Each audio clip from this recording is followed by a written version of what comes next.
보습을 만들고, 또 말씀의 제목망은 기억하시고 한 주간을 살아가시기를 바랍니다. 오늘은 74주년을 맞이하는 6.25 기념 주일입니다. 우리는 오늘 한국 전쟁의 아픔과 고통을 기억하기를 바랍니다. 그리고 나라를 위하여서 희생한 이들을 기리며 평화와 화해를 위하여서 기도하는 저와 여러분들이 되기를 소망합니다. 6.25를 기억하면 6.25가 안 오고 6.25를 잊으면 6.25가 다시 온다라는 표어가 있습니다. 아픈 역사일수록 우리는 그것을 잊지 말아야 합니다. 그래야 다시는 그런 아픔의 역사가 우리에게 나타나지 않는 것입니다. 우리는 지난날의 아픔을 기억하고 다시는 그러한 일들이 일어나지 않도록 힘써야 할 것입니다. 아무리 경제적 번영을 이루었다 할지라도, 군사적으로 강력한 무기가 있다 할지라도 이 땅 가운데 다시는 전쟁이 일어나서는 안 될 것입니다. 그러기 위하여서 우리는 먼저 역사의식을 바르게 가지고 있어야 합니다. 그리고 역사의 주관자이신 우리 하나님 앞에 더욱더 기도해야 할 줄 믿습니다. 제가 경주에 있을 때 우리 아이들을 데리고 영천에 있는 호국원을 다녀온 적이 있습니다. 그곳에는요, 옛날에 사용되었던 비행기, 탱크 같은 것들을 이렇게 전시해 놓았어요. 그리고 그 앞에서 사진도 찍고 하였습니다. 그리고 그곳에 수만 명의 유공자들을 모신 무덤이 있었습니다. 그 무덤들을 보니까 태어난 날짜, 그리고 죽은 날짜, 그리고 계급이 그 묘비에 새겨져 있었습니다. 6.25 때 전쟁에 참여하여서 죽었던 수많은 사람들의 묘비였습니다. 그곳을 거니는데 우리 아이들이 물었어요. 아버지, 이 사람들을 알고 계시나요? 아니, 나는 이분들 잘 몰라. 그런데 왜 여기까지 와서 이 묘비를 거닐고 있나요? 그때 제가 말했습니다. 우리는 저분들을 알지 못하지만 저분들의 희생과 저분들의 헌신과 저분들의 죽음이 있었기 때문에 오늘 이 땅에 평화와 번영을 이룰 수 있었단다. 이 땅에 자유함이 있었던 것은 저분들의 죽음이 있었기 때문에 가능했다라고 우리 아이들에게 가르친 적이 있습니다. 제가 좀 뿌듯했어요.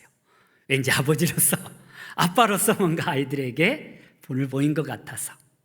그런데 오늘날 많은 세대 아이들이요, 이 전쟁을 잊고 있습니다. 알지 못하고 있습니다. 며칠 전에 어떤 집사님과 식사를 하는데 요즘 아이들이 이 6.25에 대해서 너무나 모른다라는 거예요. 그래서 이 6.25 전쟁이 어떤 나라하고 싸웠느냐라고 물어보니까 일본과 싸웠다 라고 생각하는 아이들이 의외로 많이 있다라는 것입니다. 그리고 북침인지 남침인지 알지 못한다라는 거예요. 물론 말이 좀 어렵습니다. 그러나 여러분, 이 6.25는 북침이었습니까? 남침이었습니까? 그래요. 남침이었다라는 거예요. 여러분, 1950년 6월 25일 주일 새벽이었습니다. 저 북한은요, 탱크와 포를 앞세우고 갑작스럽게 이 땅을 쳐들어왔습니다. 남침을 하게 된 것입니다. 그런데 우리나라는요, 당시 전쟁을 하나도 준비하지 못하였습니다. 전쟁이 일어날 것이라고 생각하지 못하였다라는 사실입니다. 그래서 이 전쟁으로 말미암아 수없이 많은 사람들이 생명을 잃었습니다. 이 나라는 완전히 초토화가 되었습니다. 폐허가 되었습니다. 그리고 이 전쟁의 특징이 무엇입니까? 동족 상잔의 비극이었다라는 거예요. 다른 나라와 싸우면요, 그나마 이해할 수 있습니다. 이 나라를 쳐들어오는 외적에 앞서서 우리는 싸워야죠. 그런데 왜 이 전쟁이 더 큰 비극이었습니까? 서로 형제끼리, 서로 자매끼리, 같은 민족끼리 싸웠다라는 사실입니다. 지금도 이 상처는 아물어지지 않고 있습니다.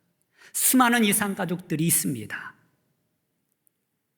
이 아픈 현실이 우리에게 되풀이되지 않기 위하여서는 우리는 이 전쟁을 결코 잊지 말아야 하는 것입니다. 여러분, 이 땅에 어떻게 하면 하나님의 평화가 이루어질 수 있을까요? 이 대한민국이 어떻게 하면 하나님의 온전한 평화가 이루어질 수 있을까요? 우리 힘으로는 안 된다라는 사실입니다. 우리의 능력으로는 안 됩니다. 오직 하나님께서 이 나라와 이 민족을 지키실 때만이 하나님의 온전한 평화가 있게 되는 줄 믿습니다. 오늘 이사야 선지자는 그것을 우리에게 말씀해 주고 있습니다. 이 땅의 참된 평화와 안식이 어떻게 얻어지는지, 어떻게 주어지는지를 우리에게 말씀해 주고 있는 것입니다. 이사야 선지자는 먼저 우리가 하나님의 전에 이를 때에 하나님의 평화가 있을 것이라고 말씀하고 있습니다. 한번 따라 보겠습니다. 하나님의 전에 이르자. 우리 본문 3절 말씀을 같이 한번 읽어보도록 하겠습니다. 시작. 나는 백성이 가며 이르기를 오라 우리가 여호와 산에 오르며 야곱의 하나님의 전에 이르자. 그가 그의 길을 우리에게 가르치실 것이라. 우리가 그 길로 행하리라 하리니 이는 율법이 시온에서부터 나올 것이요 여호와의 말씀이 예루살렘에서부터 나올 것임이니라. 아멘. 할렐루야. 우리가 여호와의 산에 오르자. 이 여호와의 산은요, 당시 시온산을 가리켰습니다. 그리고 이 시온산에는요, 하나님의 성전이 있었습니다. 하나님의 평화를 위하여서, 이 땅의 진정한 평화를 위하여서는 하나님의 성전으로 나아가야 한다는 사실입니다. 여러분, 오늘날 이 여호와의 성전은 교회입니다. 여러분, 이 시대의 소망은 교회에 있는 줄 믿습니다. 여러분, 교회 안에서 우리가 더욱더 주님 앞에 기도해야 합니다. 주님 앞에 간구해야 합니다. 하나님 앞에 나아가야 합니다. 전쟁은 우리에게 속한 것이 아니에요. 하나님께 속한 것입니다. 하나님 안에 있을 때에 우리는 참된 평안을 누릴 수 있는 것입니다. 여러분, 이스라엘 백성들이요, 무기가 없어서 전쟁에 패한 적은 한 번도 없습니다. 하나님과 함께하지 아니하였기 때문에 전쟁에 패하였을 뿐입니다. 여러분, 무기에 많고 적음에 평화가 달려있는 것이 아닙니다. 오직 주 안에 있을 때에, 하나님 안에 있을 때에 온전한 평화가 있는 것입니다. 하나님께서 우리를 지켜주실 것입니다. 하나님께서 우리를 보호하여 주실 것입니다. 따라서 우리는 날마다 주의 성전에 나아가서 주님 앞에 기도해야 하는 거예요. 왜 우리가 주님 앞에 나아가야 합니까? 그곳에 하나님의 말씀이 있기 때문에 그러합니다. 하나님의 말씀으로 우리가 무장되어 있어야 돼요. 그 능력의 말씀이 우리와 함께 하시면 우리는 참 평화를 누릴 수 있는 것입니다. 따라서 이 여호와의 전, 그곳에 하나님의 말씀이 있다라고 선포하고 있는 것입니다. 그렇다면 오늘날 이 말씀은 무엇을 의미하는 것일까요? 말씀은 곧 예수 그리스도입니다. 우리 요한복음 1장 1절 말씀 같이 한번 보도록 하겠습니다. 시작. 태초에 말씀이 계시니라. 이 말씀이 하나님과 함께 계셨으니 이 말씀은 곧 하나님이시니라. 아멘. 말씀이 곧 하나님이에요. 그리고 요한복음 1장 14절은 또한 이렇게 우리에게 말씀하고 있습니다. 계속해서 보겠습니다. 말씀이 육신이 되어 우리 가운데 거하심에 우리가 그의 영광을 보니 아버지의 독생자의 영광이요 은혜와 진리가 충만하더라. 아멘. 할렐루야. 말씀이 곧 하나님이시며 이 말씀이 육신이 되어 우리 가운데 오셨는데 그분이 바로 예수 그리스도이십니다. 여러분, 이 땅에 참된 복된 소식이 무엇입니까? 바로 예수 그리스도이십니다. 예수 그리스도를 믿는 그들에게 하나님의 참된 평화를 허락하여 주시는 것입니다. 여러분, 남북이요 이 복음으로 예수 그리스도로 하나 될 때에 비로소 이 땅에 주님의 평화가 이루어지는 줄 믿습니다. 오직 복음으로 하나가 되는 거예요. 따라서 우리는 주님 앞에 기도해야 합니다. 하나님, 저 이북 땅에 주의 복음이 증거되어지게 하시고 마지막 희망인 주님의 교회가, 주님의 몸된 교회가 세워질 수 있도록 주님 앞에 간구해야 할 것입니다. 여러분, 저 이북 땅에는요, 지금도 수많은 지하교회들이 있어요. 그곳에서 숨죽이며 기도하는 주님의 자녀들이 있습니다. 우리는 그들을 위하여서 기도해야 돼요. 우리는 그들에게 더욱더 관심을 가져야 돼요. 교회가 소망임을 우리는 알고 그 땅에 하나님의 교회가, 저 예루살렘에 하나님의 성전이 우뚝 세워져 있었던 것처럼 저 평안 땅에 하나님의 교회가 온전히 세워지는 역사가 있기를 소망합니다. 복음이 계속해서 증거되어지고 하나님의 말씀이 계속해서 그곳에서 선포될 때에 그로 말미암아 하나님의 평화가 이 땅 가운데 이루어지는 것입니다. 말씀으로 오신 우리 예수님이 우리의 소망인 것입니다. 복음이 증거되는 곳에 하나님의 평화가 있는 것입니다. 왜 세상 가운데 수많은 전쟁이 끊어지지 않고 있습니까? 종교 전쟁이 있잖아요. 사람이 만들어 놓은 그 종교로 말미암아 전쟁이 지속되고 있다라는 거예요. 그런데 이 땅에 참된 신은 누구입니까? 오직 하나님 한 분밖에 없습니다. 예수 그리스도만이 우리의 구원자가 되시고 예수 그리스도의 그 이름만이 우리의 소망이 되시는 것입니다. 바라긴 이 나라 민족뿐만 아니라 모든 열방 가운데 주의 복음이 증거되어지고 예수 그리스도를 아는 그 지혜와 지식이 충만하여져서 하나님의 온전한 평화가 이 세계 가운데, 열방 가운데 이루어지기를 간절히 소망합니다. 두 번째로 하나님의 온전한 평화가 있기 위하여서는 칼을 쳐서 보습을 만들라라고 말씀하고 있습니다. 우리 한번 따라 보겠습니다. 칼을 쳐서 보습을 만들라. 우리 본문 말씀 4절 말씀을 같이 한번 읽도록 하겠습니다. 시작.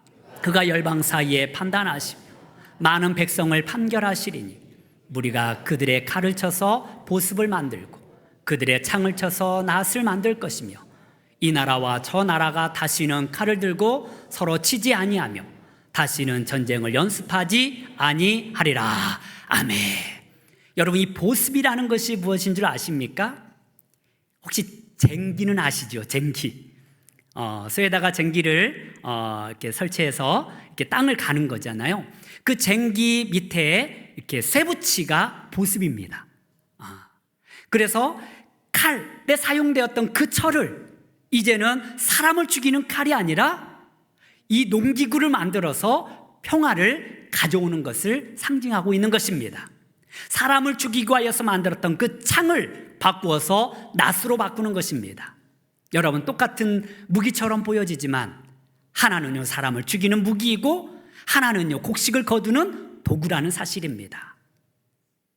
이 땅에 하나님의 평화가 있기 위하여서는 우리가 이 전쟁에 사용하였던 그 도구들을 다 버리고 이 땅의 평화를 위하여서 우리는 농기구를, 평화를 상징하는 낫과 괭이와 또한 이러한 쟁기를 만들어 가야 될 줄 믿습니다. 여러분, 우리나라 한 해에 국방 예산이 얼마인 줄 아십니까? 2003년을 기준으로 보니까 우리나라 한 해 국방 예산이 60조 원입니다. 놀라지도 않네요. 얼마라고요?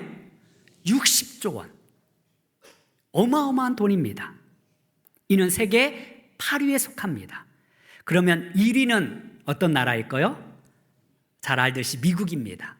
미국의 한 해 국방 예산이 얼마인 줄 아십니까?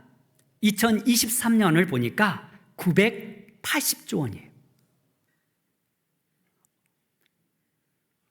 그래서 천조국이라는 별명이 있습니다. 국방 예산이요, 1000조에 가까운 거예요. 1위하고 2위 차이가 얼마인 줄 아십니까? 2위는 중국인데요, 325조 원입니다. 1000조 원, 300. 그러니 얼마나 군사력의 차이가 있습니까? 그리고 3위는 러시아로 200조 원이었습니다. 그리고 가까운 일본 같은 경우는 7위로서 우리보다 1조 원 높은 61조 원이었습니다. 정말 어마어마한 돈이 전쟁 준비를 위해서 사용되고 있는 거예요. 우리나라 국방 예산을요 30%만 줄이면 얼마인 줄 아십니까? 20조 원입니다. 이 20조 원은요 우리 젊은이들의 일자리를 몇 개나 만들 수 있을까요? 연봉 3천을 기준으로 해서 만약 20조 원을 가지고 일자리를 만들면 7만 개 이상을 만들 수가 있습니다. 청년 실업이 해결되어지는 거예요. 이것이 교육과 복지로 쓰여질 경우는요 모든 사람들의 의료 혜택을 받을 수 있는 돈입니다. 그런데 이 어마어마한 돈이요 사람을 죽이는 무기에 군사력에 사용되어지고 있다라는 것입니다. 이것이 필요 없다라는 게 아니에요. 반드시 필요할 것입니다. 그런데 이것으로 평화는 이루어지지 않는다라는 거예요. 온전한 평화는요 무기로 이루어지는 것이 아닙니다. 그래서 하나님은 이스라엘 백성들로 하여금 너희는 말을 많이 두지 말라, 병거를 두지 말라라고 하였습니다. 이거는 한 나라만의 문제가 아닙니다. 전 세계 10위권에 있는 이 국방 예산 10%를 가지고 선한 일을 사용하면요 온 세계에 빈곤이 사라집니다. 굶어 죽어가는 사람이 없습니다. 약이 없어서 죽어가는 사람들이 없어집니다. 자원이 없어서 굶어 죽는 것이 아니에요. 물질이 없어서 굶어 죽는 것이 아니에요. 인간의 탐욕과 욕심 때문에 이 땅에 하나님의 평화가 이루어지지 않는 것입니다. 여러분, 우리나라뿐만 아니라 모든 세계 나라들이요 전쟁을 준비하는데 비용을 쏟아붓는 것이 아니라 더불어 함께 살아가기 위하여서 물질이 사용되어야 할 줄 믿습니다. 우리는 전쟁에 사용되는 비용이 아니라 기술 문명을 발전시키고 우리 모든 민족이 함께 잘 살아갈 수 있는 그러한 교육과 그러한 사업에 더 많은 예산을 사용해야 합니다. 사람 죽이는 일에 쓰임받는 것이 아니라 사람을 살리는 일에 쓰임받는 저와 여러분들이 되기를 소망합니다. 6.25 전쟁이 그치고 그 많은 포탄과 그 많은 전쟁의 무기들이요 어디에 쓰여지겠습니까? 그것을 가지고 농사 기구를 만들고 그 쇠붙이를 녹여서 사람들을 이롭게 하는 일에 도움이 될 때에 하나님의 평화가 이루어지더라는 사실입니다. 이 전쟁의 아픔을 우리는 다시 기억하면서 이제는 이 땅에 참된 평화가 어떻게 이루어질 것인가 우리가 더욱더 고민하고 더불어 잘 살 수 있는 방안들을 더 기억하고 그것을 만들어 나가는 저와 여러분들이 되기를 소망합니다. 그리할 때 이 땅에 하나님의 평화가 있는 줄 믿습니다. 세 번째는요 여호와의 빛에 행하자라고 말씀하고 있습니다. 우리 본문 5절 말씀을 같이 보도록 하겠습니다. 함께 보겠습니다. 시작. 야곱 족속아 오라 우리가 여호와의 빛에 행하자. 아멘. 이 5절 말씀을 우리가 읽지는 않았습니다. 그런데 이 5절 말씀이요 4절 말씀과 좀 떨어져 있어요. 그리고 주제가 바뀝니다. 그런데 다른 성경들을 보면요 이 5절 말씀이 4절 말씀과 이어져 있습니다. 결국 이 땅에 하나님의 평화가 이루어지기 위하여서 결론적인 메시지가 무엇입니까? 여호와의 빛에 행하자입니다. 빛 가운데 우리는 살아야 합니다. 그러면 이 빛이 무엇입니까? 우리 에베소서 5장 8절 말씀 같이 한번 보겠습니다. 시작. 너희가 전에는 어둠이더니 이제는 주 안에서 빛이라 빛의 자녀들처럼 행하라. 아멘. 너희가 어둠 가운데 거하지 말고 빛 가운데 거하라라고 주님은 말씀하고 있습니다. 그렇다면 빛 가운데 거하는 것이 무엇입니까? 성경에 보니까 빛의 열매는 착함과 의로움과 진실함에 있다라고 말씀하고 있습니다. 우리가 예수 그리스도인답게 진리 가운데 거할 때에 옳은 행실을 가지고 의로움을 가지고 착하게 살아갈 때에 이 땅에 하나님의 평화가 이루어지더라는 것입니다. 여러분, 하나님의 나라는요 우리의 성실함으로 이루어가는 줄 믿습니다. 지금도요 수많은 전쟁의 위협 가운데 우리는 살아가고 있습니다. 북한은 이 전쟁을 위하여서 핵무기로 무장을 하고요, 미사일 발사를 시험하고 있습니다. 현실적으로는 우리는 칼을 만들고 창을 만들어야 합니다. 그런데 이보다 더 중요한 것은 우리가 하나님 앞에서 의롭고 공의롭게 살아가야 한다라는 사실입니다. 우리가 먼저 주 안에서 미움을 버려야 합니다. 우리가 먼저 주 안에서 화해를 요청해야 합니다. 우리가 먼저 주 안에서 진실자에게 행해야 하는 것입니다. 이 빛으로서의 거룩한 삶을 살아갈 때에 그곳에 하나님의 평화가 있는 것입니다.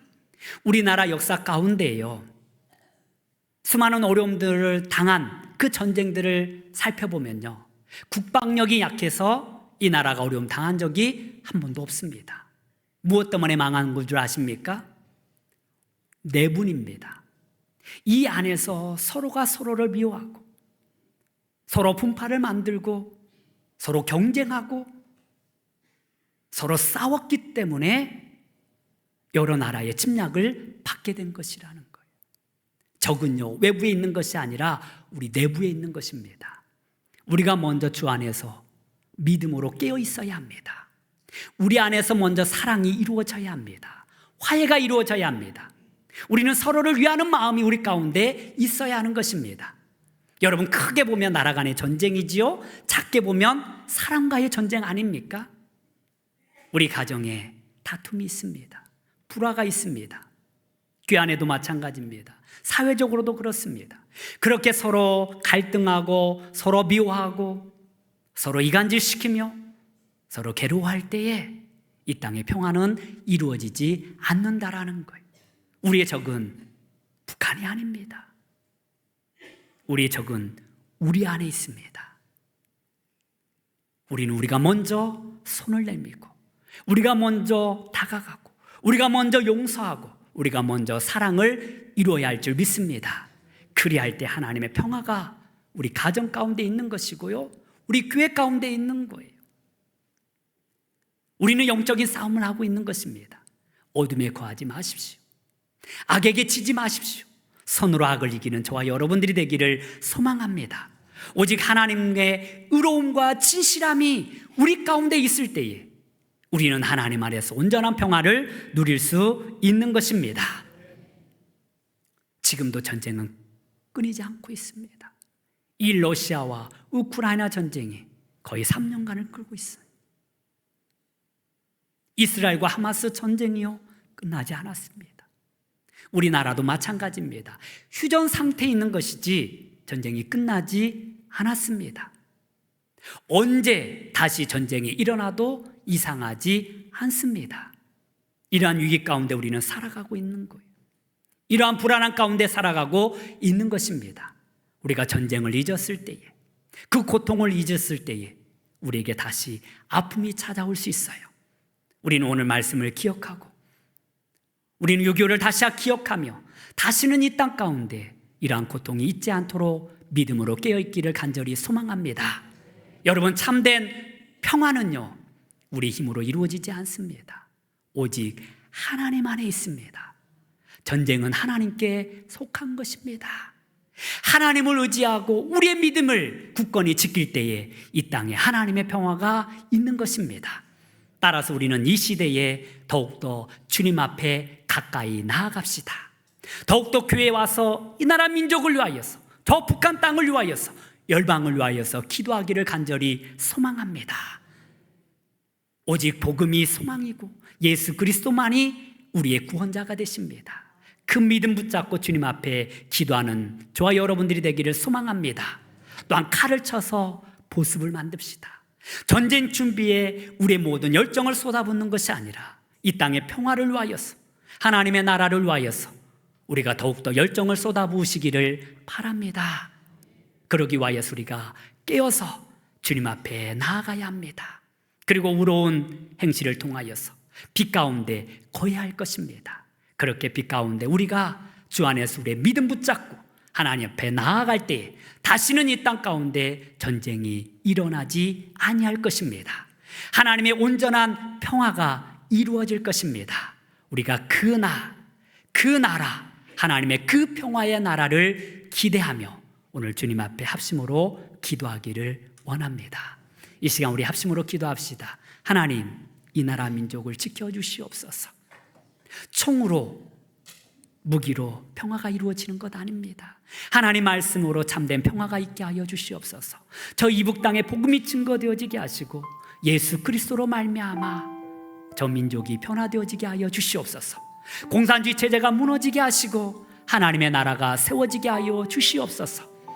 하나님, 우리 젊은 세대, 우리 다음 세대들이 이 전쟁의 고통 가운데 거하지 않도록 역사적으로 깨어있게 하시고 믿음으로 깨어있어서 이 나라 민족을 위하여서 기도하게 하시고 더욱더 기술을 발전시키게 하시고 하나님의 선한 일을 이루어갈 수 있는 우리 다음 세대들이 될 수 있도록 하나님의 평화를 이루어가는 주의 복음의 사도가 될 수 있도록 이 시간 주여 한번 간절히 부르고 주님 앞에 합심으로 기도하겠습니다. 주여